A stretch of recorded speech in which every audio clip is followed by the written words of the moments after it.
IVF के बारे में सुनते ही आपके दिमाग में क्या आता है? पेन, इंजेक्शंस, बहुत सारे टेस्ट या फिर क्या सच में बेबी टेस्ट ट्यूब बेबी में होता है? आज हम ये सारे सवालों का जवाब जानेंगे। आज मैं आपको आईवीएफ को स्टेप बाय स्टेप में रूटीन में कैसे होता है वो मैं आपको समझाऊंगी। एग बनाया कैसे जाता है, स्पर्म का रोल क्या होता है, एम्ब्रियो कैसे बनाए जाते हैं, एम्ब्रियो ट्रांसफर किया कैसे जाता है, यूरिन प्रेगनेंसी टेस्ट कब करते हैं, प्री प्रेगनेंसी के प्रिकॉशंस क्या होते हैं और इत्यादि। तो अगर आप आईवीएफ को कंसिडर कर रहे हैं या फिर आपके कोई फैमिली मेंबर या फिर फ्रेंड कंसिडर कर रहे हैं तो ये वीडियो एंड तक जरूर देखिए और उन्हें शेयर करिए। नमस्कार, मैं हूं डॉक्टर टीना प्रामाणिक पूछे, फर्टिलिटी और आईवीएफ स्पेशलिस्ट। मेरे क्लिनिक में अक्सर कपल आते हैं जिनको आईवीएफ करना होता है बट उनके मन में बहुत सारे सवाल होते हैं, जैसे कि कितने इंजेक्शंस लगेंगे, इंजेक्शंस पेनफुल होते हैं क्या, हमारे एग कितने बढ़ेंगे, एम्ब्रियोज कितने बनेंगे और सबसे इम्पोर्टेंट आईवीएफ सक्सेस होगा क्या। ये बात ध्यान में रखिए कि आईवीएफ का प्रोटोकॉल जो होता है वो हर एक कपल के लिए अलग अलग होता है। इसमें हम आपका एज, आपका ओवेरियन रिजर्व, आपका स्पर्म का क्वालिटी, आपके प्रीवियस ट्रीटमेंट की हिस्ट्री, ये सब कंसिडर करते हुए आपका एक पर्सनलाइज्ड प्रोटोकॉल बनाते हैं। आज हम इस वीडियो में जानेंगे आईवीएफ को स्टेप बाय स्टेप प्रोसेस में। तो पार्ट 1, आईवीएफ होता क्या है? तो आईवीएफ का फुल फॉर्म क्या है? In vitro fertilization. चलो उसके पहले हम नेचुरली प्रोसेस हमारे बॉडी में क्या होता है उसके बारे में जानते हैं। तो ये है आपका यूट्रस, ये है आपके ओवरीज, ये है आपके फैलोपियन ट्यूब्स। नॉर्मली जब आप संबंध रखते हैं तो हस्बैंड का जो स्पर्म होता है वो यहाँ वजाइना में आके डिपॉजिट होता है और हमारे जो अंडे होते हैं, एग्स होते हैं, वो ओवरीज में डेवलप होते हैं। तो स्पर्म और एग्स, इनका जो फर्टिलाइजेशन होता है वो फैलोपियन ट्यूब में होता है और यहाँ पर एक बार एम्ब्रियो बनने के बाद वो आकर यूट्रस में आके इम्प्लांट यानी वहां पे आके ठहर जाता है।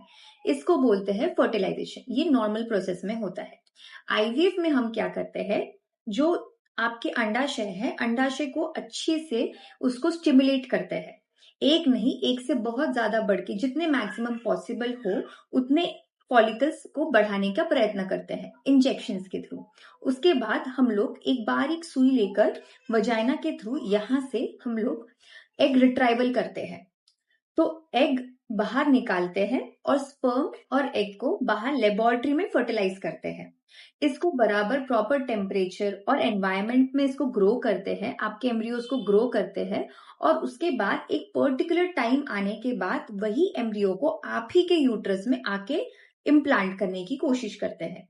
उसको एम्ब्रियो ट्रांसफर करते हैं। ठीक है, तो इस प्रोसेस को हम कहते हैं आईवीएफ।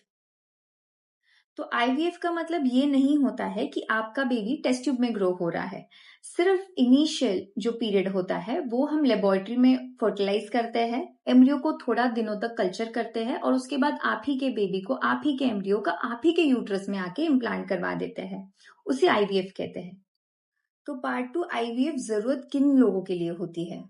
आईवीएफ उन लोगों के लिए जरूरत होती है जिनमें कोई ना कोई फर्टिलिटी इश्यू होते हैं, जैसे कि blocked fallopian tubes, poor ovarian reserve, मतलब आपके अंडाशय की जो क्वालिटी है वो कमजोर है, या फिर आपके अंडाशय का जो नंबर है वो कमजोर है, स्पर्म की क्वालिटी में कोई प्रॉब्लम है, फैलोपियन ट्यूब्स जैसे कि मैंने बताया वो ब्लॉक्ड है, कोई इन्फेक्शन है जैसे ट्यूबरक्लोसिस, टीबी जिसको हम कहते हैं, कोई एंडोमेट्रियोसिस का मसला है, या फिर एज के अनुसार आपकी फर्टिलिटी पोटेंशियल कमजोर हो रही है, या फिर पहले आपके बहुत सारे आईयूआईएफ फेल्स हो चुके हैं, या फिर कोई अनएक्सप्लेन्ड इनफर्टिलिटी है जिसका कोई कारण अभी तक पता नहीं चला है, या फिर ऐसा भी हो सकता है कि आपकी जो प्रीवियस फर्टिलिटी की हिस्ट्री हो उसको देखकर भी, उसको कंसिडर करके भी आईवीएफ रेकमेंड किया जा सकता है। लेकिन आपको ये समझना जरूरी है कि आईवीएफ हर किसी के लिए नहीं होता है। जस्ट बिकॉज, सिर्फ इसीलिए कि आपके फ्रेंड को आईवीएफ से प्रेगनेंसी रही है इसीलिए आपको भी आईवीएफ करना रहा, ये जरूरी नहीं है। हर एक कपल का जो फर्टिलिटी का ट्रीटमेंट होता है वो इंडिविजुअलाइज्ड होता है, इसीलिए आपको प्रॉपर जांच करवाना, प्रॉपर सही से इवैल्यूएशन करवाना, कॉज पता करना, ट्रीटमेंट उस अनुसार होना चाहिए। पार्ट 3। आईवीएफ के पहले कौन से टेस्ट करना जरूरी होता है। आईवीएफ के पहले आपके डॉक्टर आपका अच्छे से इवैल्यूएशन करने के लिए कुछ इंपॉर्टेंट टेस्ट करेंगे, जैसे कि फीमेल्स में हम लोग एएमएच करते हैं, जिसको हम लोग एंटी मुलेरियन हार्मोन टेस्ट बोलते हैं। आपका ओवेरियन रिजर्व चेक किया जाएगा, आपका अल्ट्रासाउंड किया जाएगा, आपका यूट्रस में एंडोमेट्रियम थिकनेस लाइनिंग कैसी है वो देखा जाएगा, वहां पे कोई प्रॉब्लम है क्या वो देखा जाएगा। आपके अंडाशय में बराबर ओव्यूलेशन होता है कि नहीं वो इम्पोर्टेंट है देखना। आपके कुछ हार्मोनल टेस्ट किए जाएंगे, जैसे कि थायराइड प्रोफाइल देखा जाएगा, आपका प्रोलैक्टिन का लेवल चेक किया जाएगा, आपका ब्लड शुगर कैसे कंट्रोल में है ये सब देखा जाएगा। तो ये सारी चीजें फीमेल्स में इम्पोर्टेंट होती है। उसी तरह मेल्स में भी कुछ टेस्ट बहुत इंपॉर्टेंट होते हैं। उनमें से सबसे इंपॉर्टेंट है स्पर्म एनालिसिस, जिसमें हमको स्पर्म के काउंट, मोटिलिटी, ये सब के बारे में पता चलता है। और उसके ऊपर के भी कुछ टेस्ट होते हैं, जैसे कि sperm DNA fragmentation, sperm morphology और कुछ हार्मोनल पैनल्स। तो यही चीज इंपॉर्टेंट जैसे फीमेल्स में है, उसी तरह और उतना ही इंपॉर्टेंट मेल्स में भी है। आईवीएफ में सिर्फ एम्ब्रियो बनना इंपॉर्टेंट नहीं होता है, एम्ब्रियो बनने के साथ साथ प्रॉपरली एम्ब्रियो इम्प्लांट भी होना चाहिए, ये भी बहुत जरूरी होता है।